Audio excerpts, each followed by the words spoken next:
Hello दोस्तों, इस video हम सेटअप एग्जाम ऑब्जेक्टिव क्वेश्चन का सॉल्यूशन करूंगा। पिछले वीडियो में 75 तक कर दिए हैं। जो स्टूडेंट नहीं देखे हुए प्ले लिस्ट में जाकर देख लीजिए, क्योंकि इसमें टोटल क्वेश्चन का सॉल्यूशन करूंगा, देखना ध्यान से। तो क्वेश्चन नंबर देखिए 76 क्या कह रहा है बाबू। 76 नंबर कह रहा है एक वृत्त का क्षेत्रफल 49 पाई सेंटीमीटर स्क्वायर है, तो इसकी परिधि होगी। इसका परिधि पूछ रहा है, तो देखिए क्या होगा। तो वृत्त का क्षेत्रफल कितना दिया हुआ है, वृत्त का क्षेत्रफल। तो वृत्त का क्षेत्रफल दिया हुआ है ना बाबू 49 पाई सेंटीमीटर स्क्वायर। 49 पाई सेंटीमीटर स्क्वायर। तो पता है आपको फॉर्मूला होता है वृत्त का क्षेत्रफल क्या होता है, पाई आर स्क्वायर। वृत्त का क्षेत्रफल पाई आर स्क्वायर। देखिए पाई पाई कट गया बाबू, स्क्वायर छोड़ेंगे तो रूट कोचिंग में जाएगा, रूट में जाएगा। ठीक है, तो 49 का वर्गमूल कितना आ जाएगा, 7 आ जाएगा। आर के मान कितना आ गया, 7 सेंटीमीटर हो गया। ठीक है, तो हमसे क्या पूछ रहा है, इसकी परिधि होगी। तो पता है ना आपको वृत्त की परिधि क्या होता है, 2 पाई आर होता है।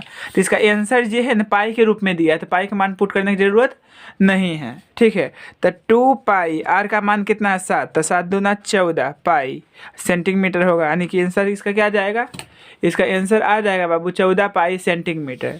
तो 14 पाई सेंटीमीटर बी नंबर सही है। अब देखिए नेक्स्ट क्वेश्चन 77 नंबर। तो 77 नंबर में बाबू कह रहा, देखिए 77 नंबर में कह रहा त्रिज्यखंड का क्षेत्रफल। तो त्रिज्यखंड का क्षेत्रफल का फॉर्मूला लिख लीजिए, थीटा बत्ता 360 गुने पाई आर स्क्वायर। तो बरकार इसमें दिया हुआ है तो पाई आर स्क्वायर। तो ये देखिए कौन ऑप्शन में दिया हुआ, यही है ना। इसको गुना करेंगे तो क्या हो जाएगा, पाई आर स्क्वायर थीटा बट्टा 360। ठीक है, तो ऑप्शन नंबर क्या होगा बाबू, डी होगा। ये तो फॉर्मूले होता है त्रिज्यखंड का क्षेत्रफल थीटा बट्टा 360 पाई आर स्क्वायर।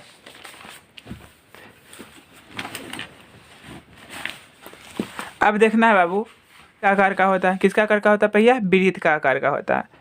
ठीक है ना, तो इसका त्रिज्या दिया हुआ है ना बाबू, त्रिज्या मतलब आर के मान 0.25 मीटर है, 0.25 मीटर है। ठीक है, तो कह रहा है 11 किलोमीटर की दूरी तय करने में, 11 किलोमीटर की दूरी तय करने में उसे कितना चक्कर लगाने पड़ेगा। तो ये घूमेगा, ये पहिया जैसे चक्का जो चलता है ना, तो चक्का चलता है तो अवरोध उत्पन्न होता है। तो इसमें क्या लगेगा, वृत्त की परिधि। तो एक चक्कर के लिए पहले हमको वृत्त की परिधि निकालिए। तो वृत्त लगेगा वृत्त की परिधि। तो वृत्त की परिधि का फॉर्मूला क्या होता है, 2 पाई आर। तो 2 पाई आर का मान कितना दिया हुआ है, 0.25 मीटर है ना। तो देखना इतना है लिखा हुआ 25। पॉइंट हटाएंगे तो एक देंगे, पॉइंट के बाद जो गो अंक जो गो 0। ठीक है ना, मीटर में। अब काट दीजिए, 25 चक्का 100, ये कटेगा तो कितना हो जाएगा, 2 होगा। तो कहने का मतलब ये कितना आ गया बाबू हमको, ये आ गया पाई बट्टा 2 आ गया, पाई बट्टा 2 आ गया। तो यहाँ हमको कह रहा था इस क्वेश्चन में, तो ये तो एक चक्कर में लिख ला। तो हमसे पूछ रहा है ना 11 किलोमीटर की दूरी तय करने में कितने चक्कर लगाने पड़ेगा। देखो यहाँ से कैसे बनाएंगे। तो ये तो एक चक्कर में लिखेंगे, एक चक्कर में तय की गई दूरी, इसलिए 1 मीटर बराबर क्या हो जाएगा, 1 मीटर बराबर। तो 1 बट्टा पाई बट्टा 2 क्या होगा, चक्कर होगा। क्या होगा बाबू, चक्कर होगा। तो 1 मीटर बराबर क्या हो जाएगा, ये उलट जाएगा ना, 2 बट्टा पाई चक्कर, 2 बट्टा पाई चक्कर।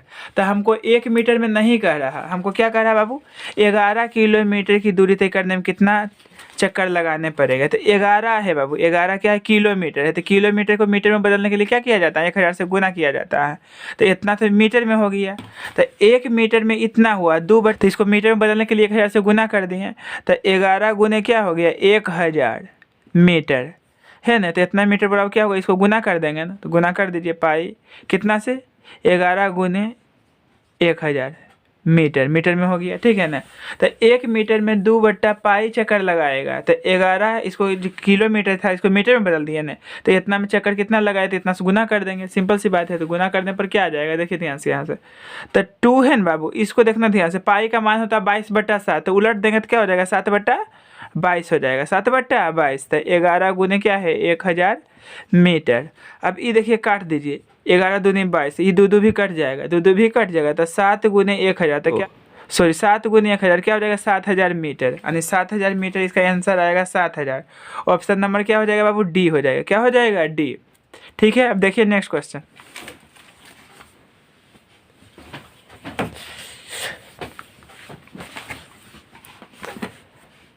अब देखना है क्वेश्चन नंबर 79। 8 सेमी त्रिज्या वाले अर्धवृत्त की कुल परिमिति होगी। कुल परिमिति होगी, परिमिति मतलब परिधि, तो त्रिज्या मतलब त्रिज्या का मान कितना दिया वो 8 सेंटीमीटर, 8 सेंटीमीटर। देखिए अब देखना है, यहाँ कह रहा है अर्धवृत्त की कुल परिधि, तो वृत्त की परिधि होता है 2πr, वृत्त की परिधि क्या होता है 2πr। तो देखिए अर्धवृत्त मतलब आधा वृत्त, इतना वृत्त रहेगा, ठीक है। तो यहाँ से देखिए ध्यान से, अर्धवृत्त मतलब आधा कर दिए तो कट गया, तो क्या आ गया πr आ गया, क्या आ गया बाबू πr। तो अर्धवृत्त की परिमिति क्या होता है, तो πr + 2r, πr + 2r, 2r कहाँ से आ गया, तो देखिए परिधि होता है क्या चीज़, चारों बगल के किनारा जो होता है उसी का योग होता है परिधि, ठीक है। तो यहाँ से यहाँ तक तो हो गया πr, और यहाँ एक देखिए त्रिज्या होगा यहाँ से यहाँ तक, तो यहाँ से यहाँ तक एक त्रिज्या कहते मतलब r, तो r + r क्या हुआ 2r, इसीलिए जुटा है 2r।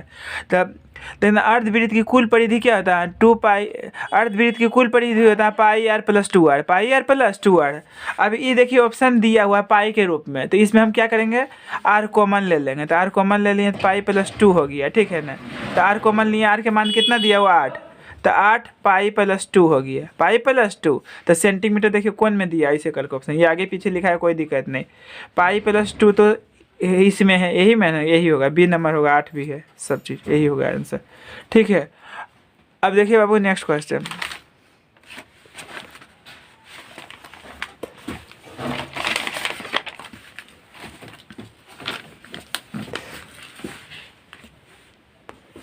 क्वेश्चन नंबर 80 है, किसी बाह्य बिंदु P से किसी वृत्त पर दो स्पर्श रेखाएं PQ तथा PR है।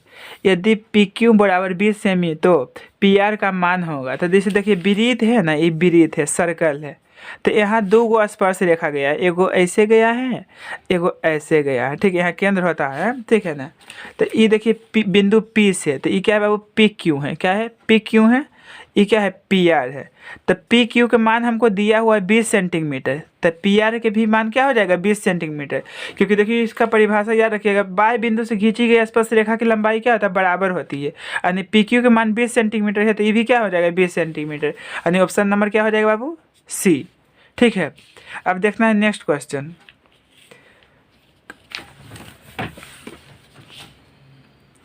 अब देखिए बाबू क्वेश्चन नंबर 81 क्या कर रहा है, यदि वृत्त की दो त्रिज्याओं के बीच का कोण, जैसे देखिए ये वृत्त है, ये क्या है बाबू वृत्त है, ये केंद्र है, ये पहला त्रिज्या है, ये दूसरा त्रिज्या है, ये दोनों के बीच का कोण जो है ना 110 डिग्री का है। ये दोनों त्रिज्या के बीच के कोण कितना है बाबू 110 डिग्री का है, 110 डिग्री का है। तो कह रहा तो उन दोनों त्रिज्याओं के छोर, त्रिज्या का छोर यहाँ होता है, पर स्पर्श रेखा के बीच का कौन होगा, देखिए यहाँ से इसे स्पर्श रेखा खिंचाया, यहाँ इसे स्पर्श रेखा खिंचाया, तो स्पर्श जब रेखा खिंचाता है तो वृत्त की त्रिज्या पर क्या होता है लंब होता है, कितना डिग्री कौन बनता है बाबू 90 डिग्री का यहाँ कौन बनता है, जब भी स्पर्श रेखा खींचेंगे तो कितना डिग्री का यहाँ कौन बनेगा 90 डिग्री। तो इसका आंसर होना चाहिए 90 डिग्री, यानी ऑप्शन नंबर क्या हो जाएगा डी हो जाएगा, ठीक है। अब देखिए 82 नंबर, सेमी किनारे वाले कितने घनों में विभक्त किया जा सकता है, ठीक है ना। तो यहाँ किनारा कितना दिया हुआ 4, तो घन का आयतन क्या होता है, किनारे का क्यों यानी कि कहने का मतलब भुजा का क्यों, तो 4 का क्यों कितना होता है 64 होता है, और 1 का क्यों क्या होगा 1 होगा। तो अगर जो इसको 64 में 1 से भाग देंगे तो 64 है ना आएगा, तो इसका आंसर क्या होगा 64। मैं कह रहा था 4 सेमी किनारे वाले एक घन को 1 सेमी किनारे वाले कितने घनों में विभक्त किया जा सकता है, विभक्त मतलब बांटा जा सकता है, ठीक है ना। तो इसको अगर 1 सेमी वाला घन बनाएंगे तो कितना टुकड़ा होगा बाबू 64, तो ऑप्शन नंबर क्या हो जाएगा बी हो जाएगा। अब देखिए नेक्स्ट क्वेश्चन, ठीक है।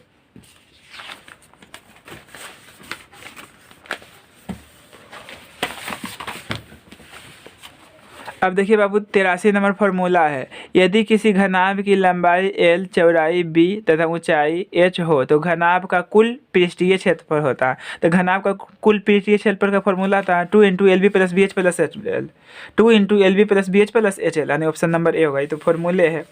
अब देखिए क्या कह रहा 84 नंबर, समान ऊंचाई के दो बेलनों के आयतनों का अनुपात इतना दे लें, ऊंचाई यानी कि समान है, कहने मतलब H1 बराबर क्या है बाबू H2 है, तो ये दोनों तो कर सकता है, H1 बराबर क्या होगा H2 होगा।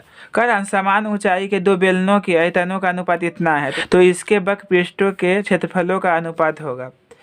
तो ऊंचाई समान करा, तो कहने मतलब पहला बेलन H1 माने है, दूसरा H2 माने, दोनों क्या है बराबर है ऊंचाई, ठीक है। तो बेलन का आयतन होता है बाबू पाई, तो बेलन का आयतन होता है पाई आर स्क्वायर एच, तो ये R1 करेंगे H1 करेंगे, अनुपात का मतलब होता है बट्टा, दूसरा पाई R2 के स्क्वायर H2 होगा ना। तो ये सेम है, समान का रहा, तो एक H1 लिख सकते हैं, इसको भी H1 लिख सकते हैं, इसको भी H2 लिख सकते हैं, इसको भी H2 लिख सकते हैं, कहने मतलब ये कट जाएगा, क्या हो जाएगा, कट जाएगा, ये भी कट जाएगा।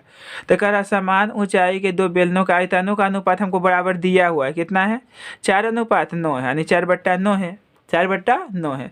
अब ये देखिए R1 के स्क्वायर R2 के स्क्वायर, तो इसको हम लिख सकते हैं R1/R2 के होल स्क्वायर, R1/R2 का होल स्क्वायर, तो इसको भी हम लिख सकते हैं 2/3 का होल स्क्वायर। तो ये स्क्वायर स्क्वायर कट गया, यानी R1 के मान क्या आ गया, 2 आ गया, R2 के मान कितना आ गया, 3 आ गया ना। तो हमको पूछ रहा था उसके वक्रपृष्ठों के क्षेत्रफलों का अनुपात, वक्रपृष्ठों के क्षेत्रफलों का अनुपात। तो बेलन का वक्रपृष्ठीय क्षेत्रफल क्या होता है, 2πRh, यहाँ भी क्या हो जाएगा 2πRh। तो ये तो लिखिए H1 H2 लिखिए, ये R1 R2 लिखिए, तो ये तो कट गया, ये भी कट जाएगा क्योंकि ऊंचाई बराबर है। तो R1 के मान कितना है, 2 है, R2 का मान कितना है, 3 है, तो क्या हो जाएगा 2:3 आंसर, इसका आंसर आ जाएगा 2:3, ऑप्शन नंबर ए। अब देखिए बाबू नेक्स्ट क्वेश्चन। तो नेक्स्ट क्वेश्चन जो है 85 नंबर है। एक शंकु की आधार की त्रिज्या बोले तो R का मान 5 सेंटीमीटर है, ऊंचाई कितना दिया, ऊंचाई बोले तो H का मान 12 सेंटीमीटर है, ठीक है ना। तो हम पूछा शंकु के वक्रपृष्ठ का क्षेत्रफल क्या होगा। तो शंकु का वक्रपृष्ठ के क्षेत्रफल का फॉर्मूला होता है πRL, शंकु का वक्रपृष्ठ क्षेत्रफल क्या होता है, πRL। तो यहाँ L का मान देखिए क्या होता है, L बराबर फॉर्मूला होता है √H² + R², क्या होता है फॉर्मूला होता है L बराबर। तो R के मान कितना है, H का मान कितना है 12, 12 का स्क्वायर 144 होता है, और R का मान कितना है 5, 5 का स्क्वायर कितना होता है, देखिए H का मान था 12, 12 का स्क्वायर 144 होता है, R का मान 5 है, 5 का स्क्वायर 25 होता है, तो जोड़ देंगे तो कितना हो जाएगा 169, 169 का वर्गमूल 13 होगा, क्या होगा बाबू 13 होगा। तो हमको L का मान निकल गया। तो यहाँ पूछ रहा था शंकु के वक्रपृष्ठ का क्षेत्रफल, तो शंकु का वक्रपृष्ठ क्षेत्रफल का फॉर्मूला क्या होता है πRL। तो पाई है R का मान कितना है, तो R का मान 5 है, L का मान कितना है 13, तो 13×5 = 65, 13×5 = 65 पाई, 13×5 = 65 पाई सेंटीमीटर स्क्वायर होगा। तो 65 पाई सेंटीमीटर स्क्वायर जो है ना, बी नंबर आंसर है, यही होगा सही, ठीक है बाबू। अब देखिए नेक्स्ट क्वेश्चन।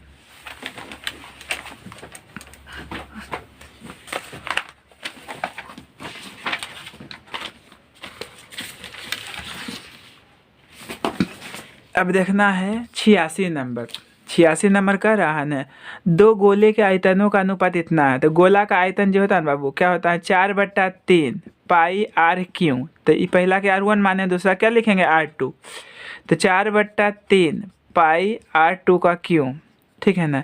दो गोला है, अलग अलग त्रिज्या है, ठीक है ना बाबू। तो इसका आयतन कितना दिया है, गोला का आयतन होता है 4/3 πRQ, ये भी 4/3 πRQ, अनुपात का मतलब होता है बट्टा, तो 64 बट्टा कितना हो जाएगा 27 होगा, 64/27। तो ई देखिए कट गया, ई भी कट गया, गया। तो ई देखिए R1 के Q है बट्टा R2 के Q, तो इसको हम लिख सकते हैं R1/R2 के होल Q, और 64 को क्या लिख सकते हैं 4, और 27 को क्या लिख सकते हैं 3, इसका होल Q, ठीक है। तो ई कट गया, तो R1 के मान 4 है, R2 का मान कितना है 3 है, ठीक है। तो हमको पूछ रहा था उनके पृष्ठीय क्षेत्रफलों का अनुपात क्या होगा। तो गोला का वक्रपृष्ठीय क्षेत्रफल क्या होता है 4πR², ठीक है ना। यहाँ भी क्या हो जाएगा 4πR², ठीक है। तो R1 R2 त्रिज्या माने ये गया, ठीक है। तो R1 के मान 4 है, R2 का मान कितना है 3 है, ठीक है बाबू। स्क्वायर है तो स्क्वायर करेंगे, है ना, स्क्वायर एक के बार स्क्वायर कर दिए। तो 4 का स्क्वायर 16 होगा, 3 का स्क्वायर 9 होगा, अनुपात में लिखना है तो 16:9 होगा इसका आंसर, 16:9, यानी ऑप्शन नंबर बी होगा। अभी देखिए नेक्स्ट क्वेश्चन।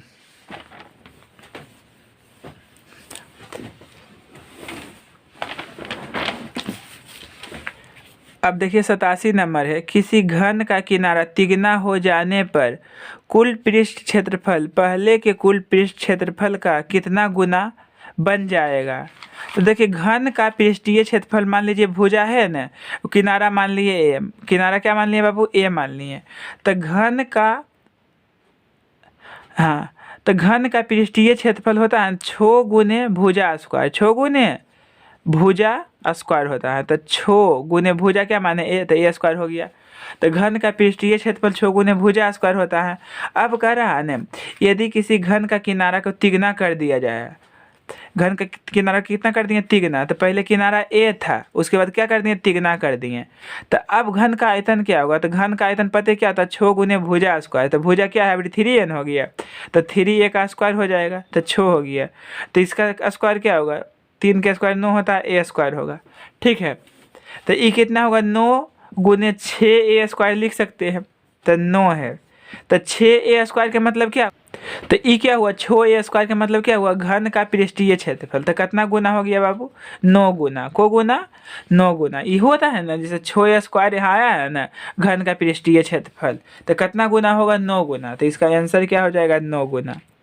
ठीक है, अब देखिए नेक्स्ट क्वेश्चन देखना 89 नंबर। 2a सेमी किनारे वाले एक घन का आयतन, तो घन का आयतन क्या होता है भुजा क्यू, यानी किनारा कितना 2a है, तो इसका क्यों करेंगे, तो क्यों करेंगे तो क्या होगा 2 का क्यों 8 होता है, 1 क्यों हुआ, हो गया ना। अब देखिए क्या है, और a और क्या कर रहा है a सेमी त्रिज्या वाले, यानी त्रिज्या का मान कितना दिया हुआ है a दिया हुआ। ठीक है, एवं a ऊंचाई, ऊंचाई भी कितना दिया हुआ है, ऊंचाई का मान भी दिया हुआ है a दिया हुआ है। तो ऊंचाई को h लिखते हैं, h का मान भी a दिया हुआ है। ठीक है ना, वाले शंकु के आयतनों का अनुपात होगा। कहने का मतलब घन का आयतन बटा शंकु का आयतन। तो ये तो घन का आयतन निकल गया, यहाँ शंकु का आयतन, शंकु का आयतन। तो शंकु का आयतन होता है ना बाबू, शंकु का आयतन 1/3 पाई आर स्क्वायर एच होता है। शंकु का आयतन क्या था 1/3 पाई आर स्क्वायर एच।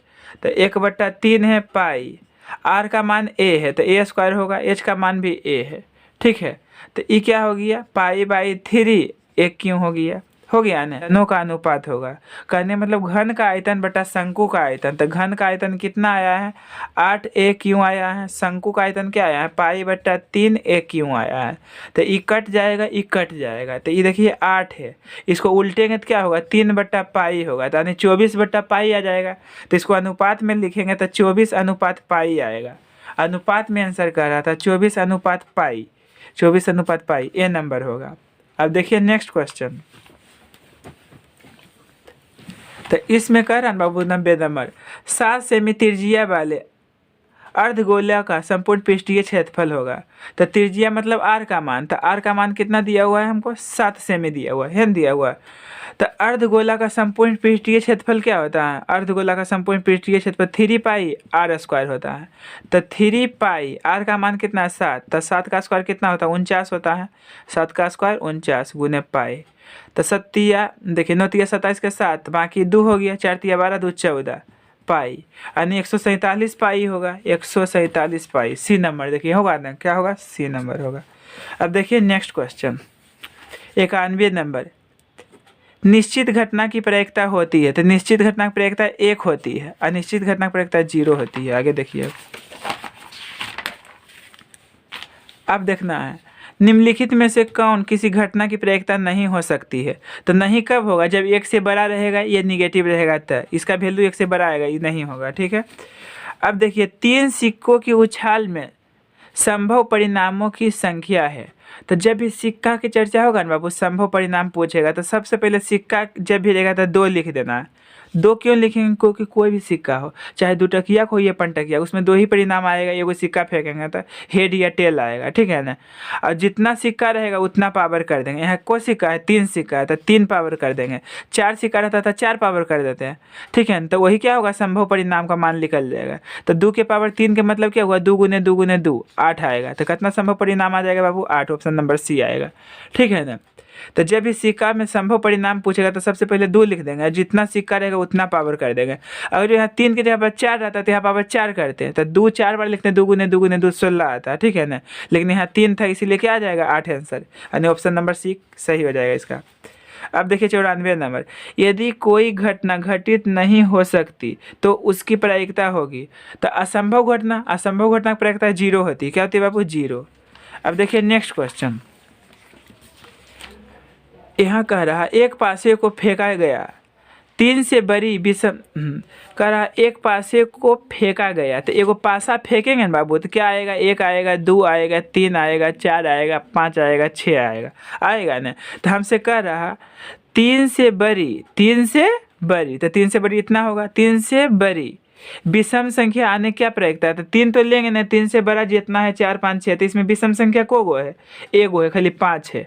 अब बट्टा 6 प्रायिकता का फॉर्मूला होता है घटित घटा मतलब कुल घटना, घटित घटना बटे कुल घटना। तो ये घटित हुआ, टोटल घटना कितना होगा 6, 1/6 आंसर, यानी ऑप्शन नंबर 20 सही है। ठीक है, अब देखिए नेक्स्ट। अब देखिए बाबू इसका बहुलक, बहुलक 1 मार्क्स तो 100% पूछता है एमसीक्यू में, तो फिक्स है।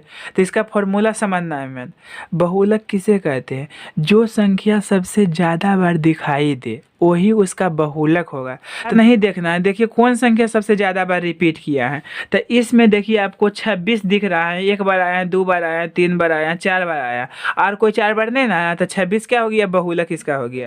तो जो संख्या सबसे ज़्यादा बार रिपीट करेगा वही उसका क्या होगा, बहुलक होगा। तो इसका बहुलक क्या आ जाएगा, 26 आ जाएगा इसका आंसर। ठीक है, अब देखिए नेक्स्ट क्वेश्चन। 97 नंबर का रहा, प्रथम 8 अभाज्य संख्याओं की माध्यिका होगी, माध्यिका होगी।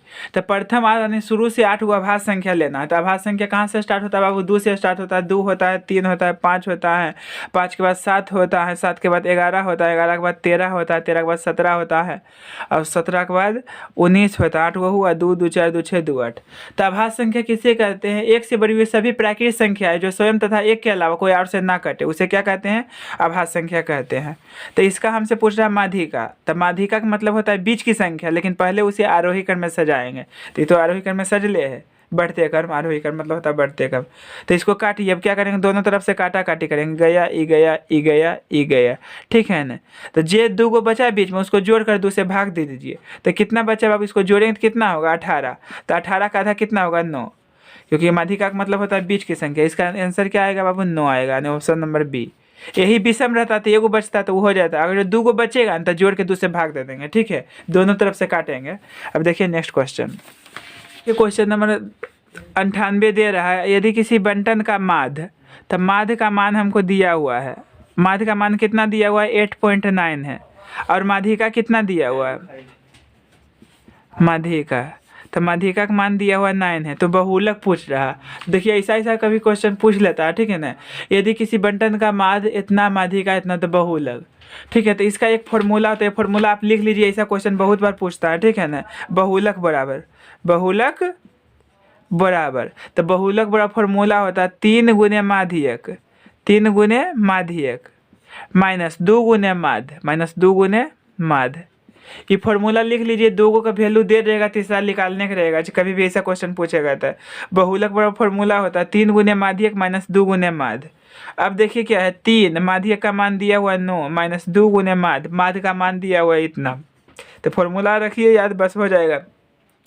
9 तिया 27 हो गया, ये गुना कर दीजिए, 9 दूनी 18 के 8 बाकी 1 पॉइंट दीजिए, 8 दूनी 16 1 17। ठीक है, अब पॉइंट वाला जोड़ घटाव पॉइंट के सीमाने करते हैं। ठीक है, तो ये देखिए 27 है ना, तो यहाँ पॉइंट करके 0 दे सकते हैं, कितना 0 देना है कोई दिक्कत नहीं, और सामना सामने लिखिए इतना। अब इसको घटा दीजिए, 10 में से 8 घटेगा 2 बचेगा, ये कितना हो गया 16, 16 में से इतना घटेगा तो 9 बचेगा, ये पॉइंट के पॉइंट दे देंगे। ठीक है, यानी 9.2 आएगा, 9.2। इसका आंसर क्या आ जाएगा बाबू, 9.2, ऑप्शन नंबर सी आएगा। ठीक है, तो बस माध्यिका, बस इसका एक फॉर्मूला होता है अलग से बहुलक का, 3 गुने माध्यक माइनस 2 गुने माध्य, 3 गुने माध्यक माइनस 2 गुने माध्य। तो ये फॉर्मूला कब यूज करेंगे, जब माध्यक, या ये फॉर्मूला कब यूज करेंगे, जब माध्यक और माध्य का मान दे रहेगा तब। तो बहुलक का फॉर्मूला होता है 3 गुने माध्यक माइनस 2 गुने माध्य। चलिए देखिए नेक्स्ट क्वेश्चन।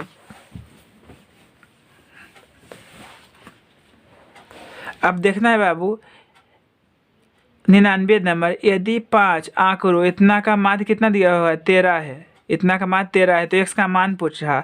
तो माध्य का फॉर्मूला होता है सभी संख्या का जोड़ बटा कुल संख्या, जितना भी सबको जोड़िए। तो माध्य बराबर फॉर्मूला होता है, क्या होता है फॉर्मूला बाबू, सभी संख्या का जोड़, तो जितना भी संख्या दिख रहा है तो सबको जोड़ना है। तो कितना संख्या है बाबू, x है, x प्लस 2 है, ठीक है ना, प्लस x प्लस 4 है, प्लस x प्लस 6 है, प्लस x प्लस 8 है। ठीक है ना, x प्लस 8 है।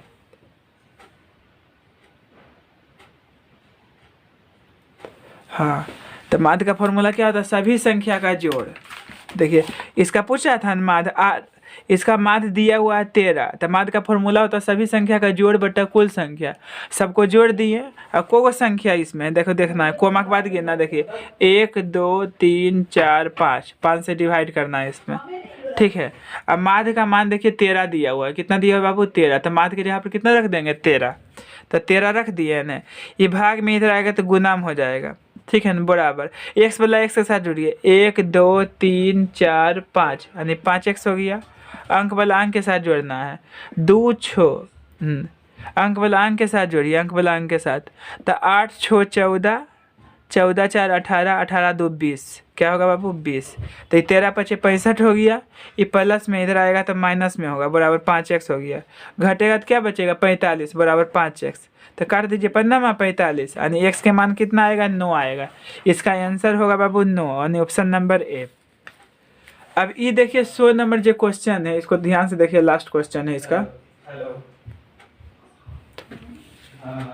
100 नंबर क्वेश्चन है बाबू, बहुत बार पूछा है, ठीक है ना। तो इसके लिए आप नोट्स लिख लीजिए। माध्य माध्यक बहुलक को केंद्रीय प्रवृत्ति का माप कहा जाता है। नोट्स में लिखिए, माध्य माध्यक बहुलक को केंद्रीय प्रवृत्ति का माप कहा जाता है। तो इसमें पूछ रहा है क्या? निम्नलिखित में कौन केंद्रीय प्रवृत्ति की माप नहीं है? तो कौन नहीं होगा बाबू? परिसर नहीं होगा। कभी कभी विचलन भी दे देगा तो कंफ्यूज कर जाइएगा, इसीलिए आप नोट्स में लिख लीजिए। माध्य माध्यक बहुलक जो होता है केंद्रीय प्रवृत्ति का माप होता है, ये सब ऑब्जेक्टिव में लिख लीजिए, ठीक है। ठीक है बाबू, मिलते हैं नेक्स्ट वीडियो में। नेक्स्ट वीडियो हम इसका लघु उत्तरीय प्रश्न का सॉल्यूशन करूँगा।